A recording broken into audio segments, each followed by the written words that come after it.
তিনি 1888 খ্রিস্টাব্দে 5ই September Madras Presidency অর্থাৎ ভেলুরে তামিলনাড়ু রাজ্যের তিরুট্টানি গ্রামে তিনি জন্মগ্রহণ করেন। এরপর তিনি নিজের পড়াশোনা শেষ করে 1909 খ্রিস্টাব্দে মাদ্রাজ প্রেসিডেন্সি কলেজে নিজের শিক্ষকতা জীবন শুরু করেন। তিনি শিক্ষকতার পাশাপাশি রাজনীতিতেও প্রবেশ করেন। এরপর তিনি 1952 খ্রিস্টাব্দে স্বাধীন ভারতের প্রথম উপরাষ্ট্রপতি হিসাবে নির্বাচিত হন। তিনি শিক্ষকদের প্রতি গভীর শ্রদ্ধাশীল ছিলেন। যখন তার বন্ধুরা তার জন্মদিন পালন করতে চেয়েছিলেন, তখন তিনি বলেছিলেন, আমার জন্মদিন উদযাপন করার কোনো দরকার নেই। যদি এই দিনটিকে শিক্ষক দিবস হিসেবে পালন করা হয়, তাহলে আমি বেশি খুশি হব। এই থেকেই প্রতি বছর তার জন্মদিনের দিন দিবস হিসাবে পালন করা হয়। তো নমস্কার, শুরু করছি আজকের নাটক।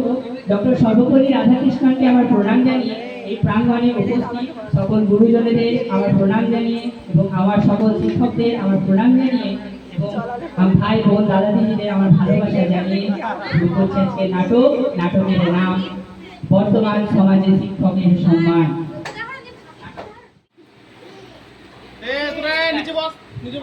তো নাটকের বিষয়বস্তু আমি একটি কবিতার মধ্যে দিয়ে তুলে ধরেছি, যেটি আপনাদেরকে আমি বলে শোনাতে চাই।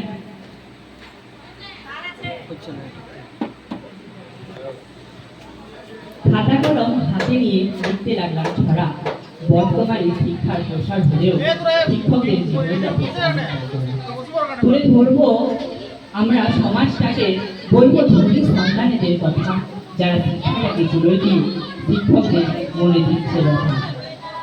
বর্তমানে বইয়ের শিক্ষা থাকলেও নেই তো কোনো পারিবারিক জ্ঞান, নেই তো তাদের মধ্যে মানবিকতা, পড়ছে না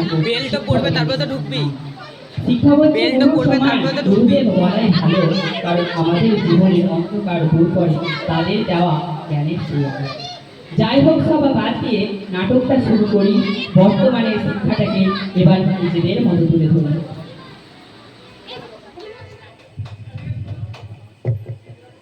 ঠিক আছে, বসো বসো, তোমরা সবাই বসো। বেশ, তাহলে আমি তোমাদের রোল কলটা করে নিই। এই যে ম্যাম।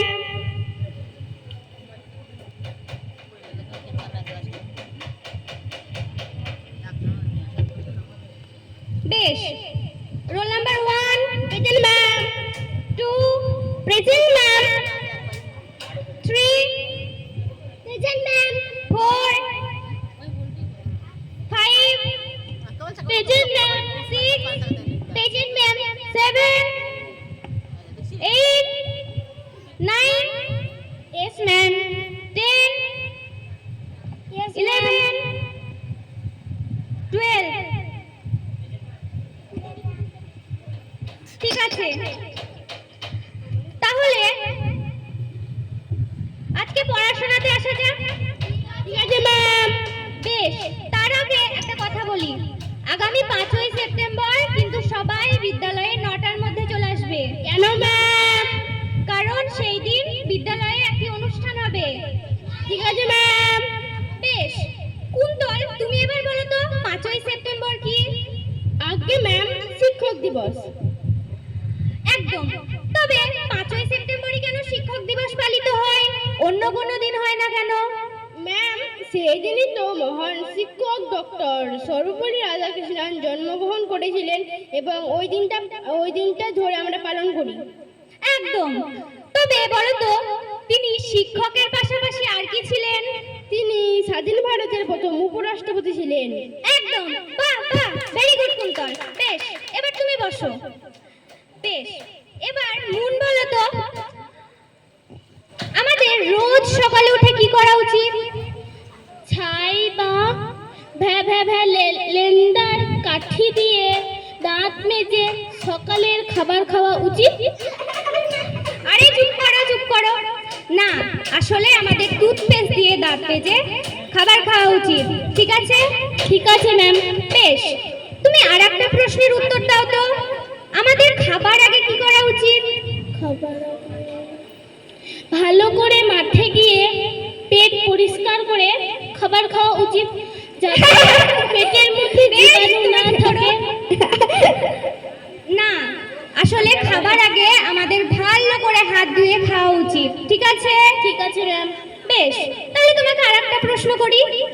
বলো তো উদ্ভিদ কাকে বলে? যারা মাটি ভেদ করে ওপরে ওঠে তাদের উদ্ভিদ বলে। বেশ, তাহলে তুমি একটা উদাহরণ দাও। উদাহরণ হ্যাঁ হ্যাঁ পেয়েছিলাম, কেঁচো ম্যাম। না, আসলে উদাহরণ হলো গাছপালা। ঠিক আছে ম্যাম। বেশ মিমি, তুমি এবার বসো। এবার মিমি বলো তো পৃথিবী সূর্যের চারিদিকে ঘুরছে নাকি সূর্য পৃথিবীর চারিদিকে ঘুরছে? ম্যাম পেয়েছি। আমরাই পৃথিবীর চারিদিকে ঘুরছি। আরে না, আসলে পৃথিবী সূর্যের চারিদিকে ঘুরছে। ঠিক আছে ম্যাম। ঠিক আছে, আরেকটা বলো তো নিশাচর প্রাণী কাদের বলে? যারা রাত্রে অন্ধকারে ঘুরে বেড়ায় তাদের নিশাচর বলে। বেশ, একটু হয়েছে। তবে একটা উদাহরণ দাও তো। ম্যাম পেয়েছি। চোর ডাকাত ম্যাম। আসলে না, নিশাচর প্রাণী হলো পেঁচা। ঠিক আছে ম্যাম। বেশ, তুমি এবার বসো। এবার দিয়া বলো তো। ঠিক আছে ম্যাম। মানুষ প্রাণী না উদ্ভিদ? ম্যাম উদ্ভিদ। আসলে মানুষ প্রাণী। বুঝতে পেরেছো? ঠিক আছে, তুমি আরেকটা বলো তো। তোমাকে আমি রোগ বিষয়ে প্রশ্ন করি। ম্যাম আমার তো আজ পড়া হয়নি। আচ্ছা বেশ, তুমি চেষ্টা করো।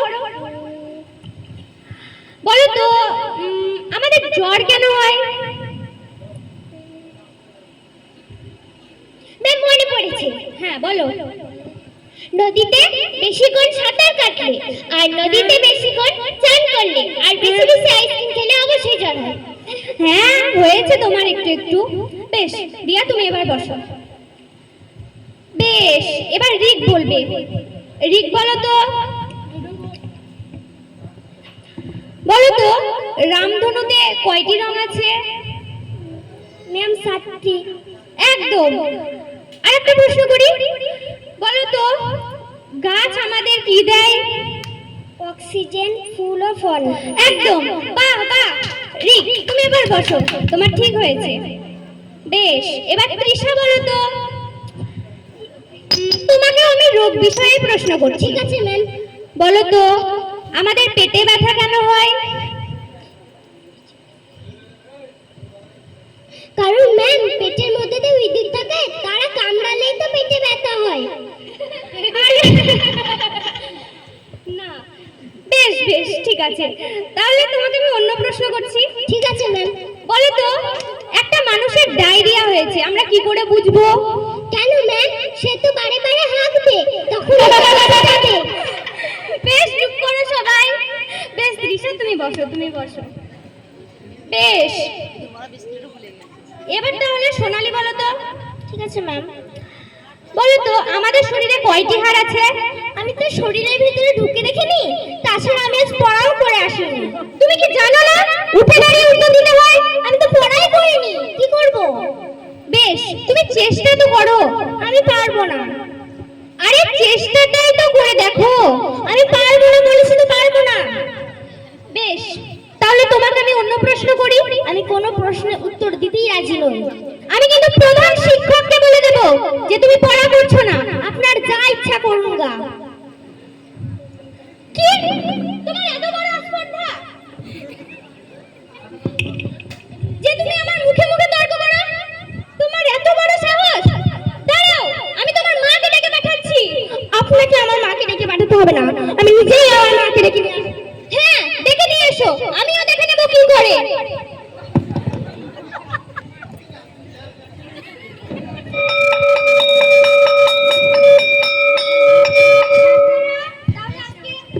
বেশ বাচ্চারা, তাহলে আজকে এত দূরই। তোমরা সবাই নিজের নিজের বাড়ি চলে যাও, ঠিক আছে? ঠিক আছে ম্যাম।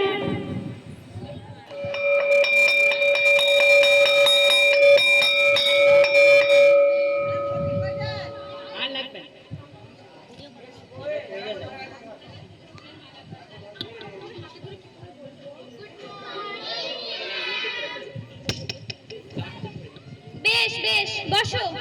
হ্যালো। বেশ, তাহলে তোমাদের রোল কলটা শুরু করি আজকে।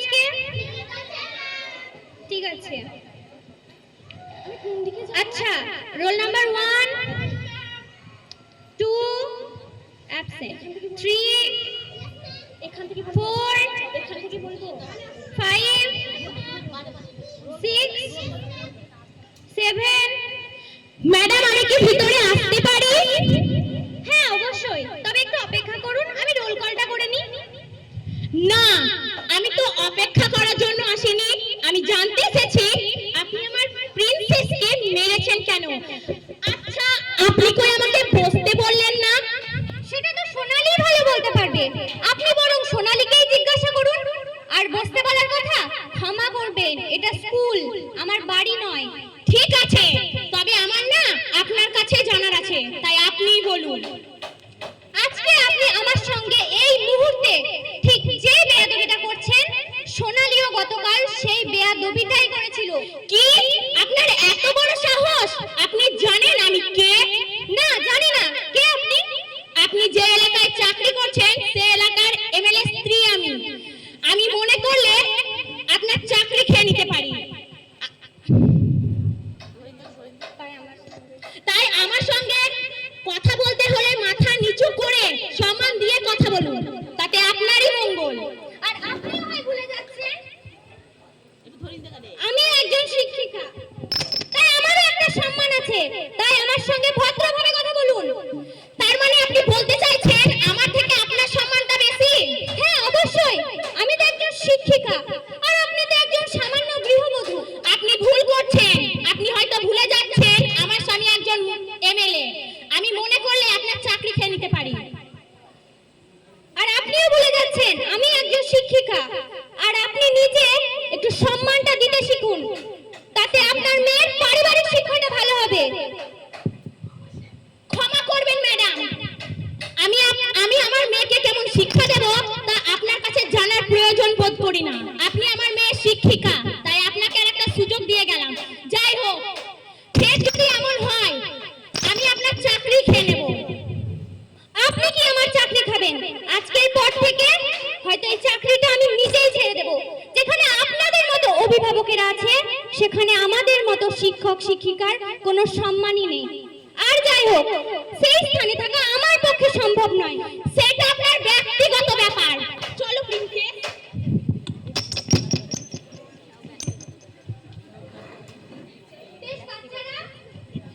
আজকে এত দূরই, তোমরা মাঠে গিয়ে একটু খেলা করো, ঠিক আছে?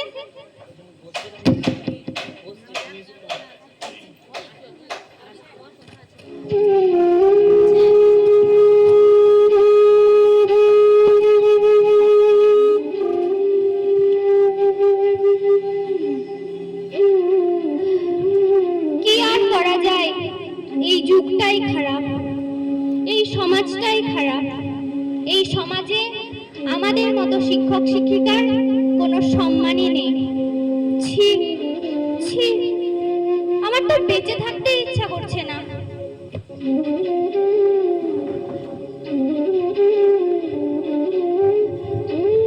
বর্তমানে ছাত্রছাত্রীদের মধ্যে বইয়ের শিক্ষাটা চরমভাবে থাকলেও পারিবারিক শিক্ষাটা বড় অভাব দিচ্ছে। এই উদ্দেশ্যে বিশ্বকবি রবীন্দ্রনাথ ঠাকুর কিছু মন্তব্য প্রকাশ করেছিলেন। তিনি বলেছিলেন যে বিদ্যা সহজ, শিক্ষা কঠিন, বিদ্যা আরোহণে আর শিক্ষা আচরণে। তার এই উক্তিটির মধ্য দিয়ে তিনি বিদ্যা ও শিক্ষার মধ্যে একটা গভীর পার্থক্য তুলে ধরেছেন। প্রথমত, বিদ্যা বলতে তিনি পুঁথিগত জ্ঞান বা তথ্যকে বুঝিয়েছেন, যা অর্জন করা বেশ সহজ। আর শিক্ষা, তিনি শিক্ষা বলতে বুঝিয়েছেন সেই সমস্ত জ্ঞানকে যা আসলে অর্জনের ক্ষেত্রে অনেকটাই কঠিন।